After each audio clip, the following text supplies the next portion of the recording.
Hello, Hey Joel. Joel. So what started out as a joke is still a joke, but growing. We've Yeah. moved, so you don't have to watch this in installments anymore. You can watch the whole thing in one go, Joel. Isn't that amazing? So tonight's story is called Love Monster. It is a story of an aggressive sexual predator. Uh, let's see if that's really what that means. Okay. You gonna open the first All right, page? fine, okay.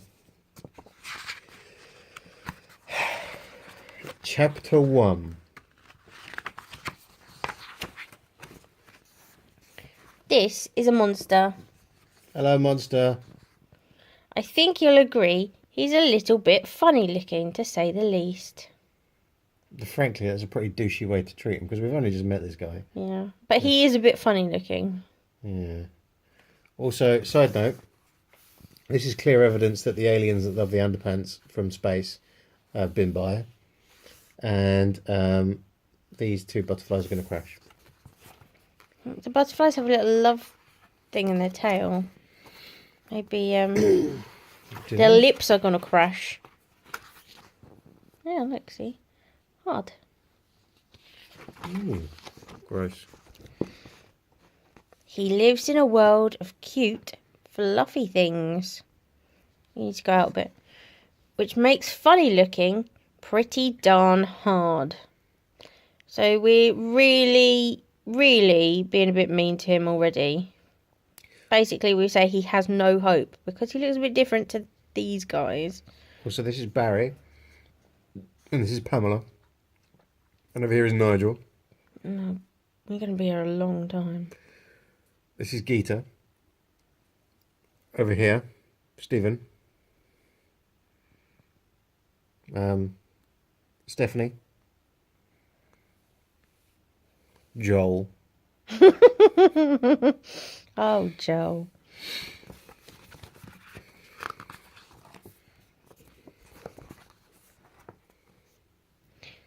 You might have noticed that everybody loves kittens and puppies and bunnies. You know, cute fluffy things. And to prove it, we have kitten loving and puppy loving and bunny loving. So yeah, cute fluffy things. This doesn't look good for our little love Also, monster. this has a badge on it that says #1 cutest.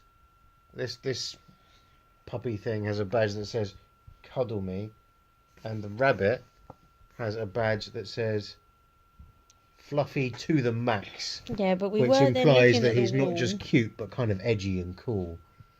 Yeah. And probably dead because these have all got pins on them and they're stabbed right through their hearts. No sugarcoating it there, is there? Well, I just feel like this story needs some edge, and I'm trying to give it some edge. But nobody loves a slightly hairy, I suppose a bit googly-eyed monster. Poor monster. Now, I think that's a good description of James. And not nobody loves him. I think he's alright. But, I'm slightly hairy.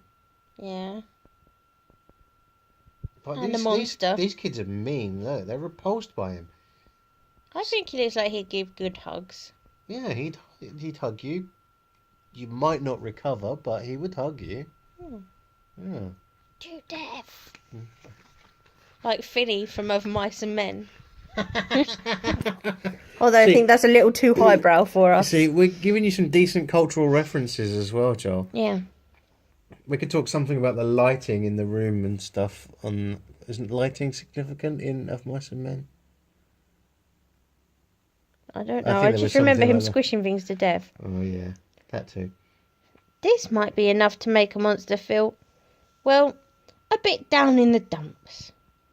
But not being the moping around sort, he decided to set out and look for someone who'd love him, just the way he was.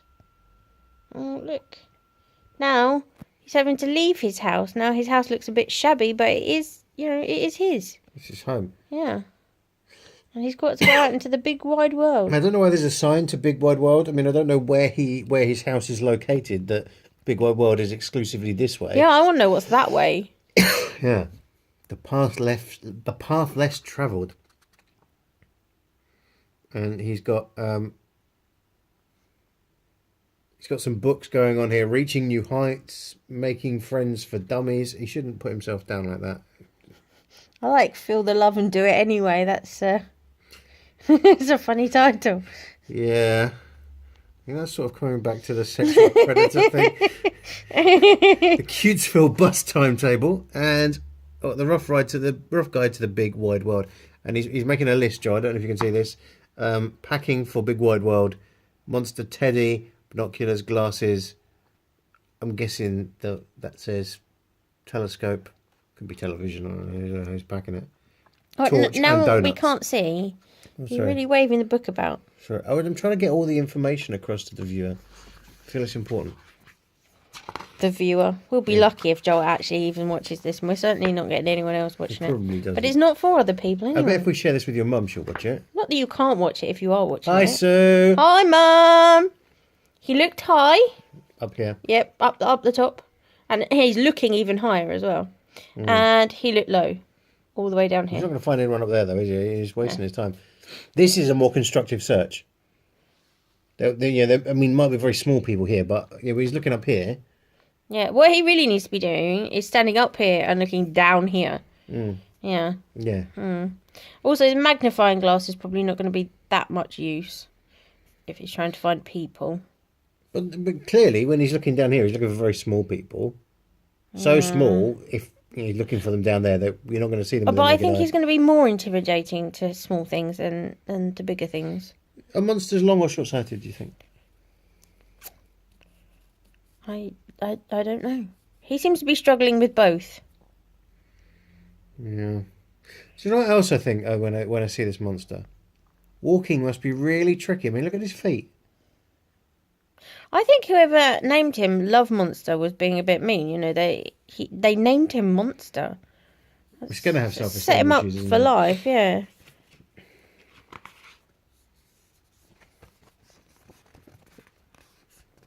He looked middlish. This is Tumbleweed to show that he's not having a lot of success. Okay, we need to carry on now. I feel like we might be slowing things down a bit. He looked inside. He might get his head stuck. Yeah. I'm concerned about that. Yeah, me too. And he looked outside. So he's fallen through the letterbox and now he's peering back out of it. Yeah, although he already knew what was outside, so it's a little bit counterproductive. You're wasting time, Love Monster. More than once he thought that maybe, just maybe, he'd found what he was looking for. But as it turned out, things were never quite as they seemed. That's really sad. Because they are I don't even want to make himself. fun of this page. This is tragic. Yes, it would be fair to say that his search did not go well. And then it didn't go well some more. Because he is now wet Yeah. as well and sad.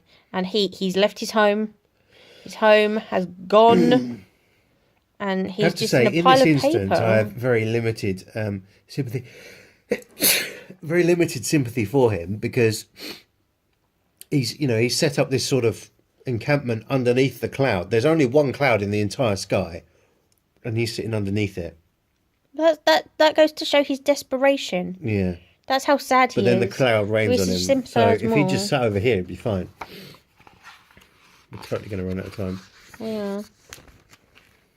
It didn't go well for such a long time, in fact, that it began to get dark and scary and, well, not very nice. Now, it would just be mean to talk here because I'm a bit nervous about what's going to happen. He's not in a good place right now. And also, this whole search has only taken him all day. Yeah. So the monster, having lost all his oomph, decided it was time to give up and go home. Good job about that bus timetable. Yeah, I'm very worried about him. But in the blink of a googly eye, everything changed. It's a lady love monster. Yay! And she drives a bus, so they've got transportation. You see, sometimes when you least expect it, love finds you. Oh, Smash, it turned out really well in the end.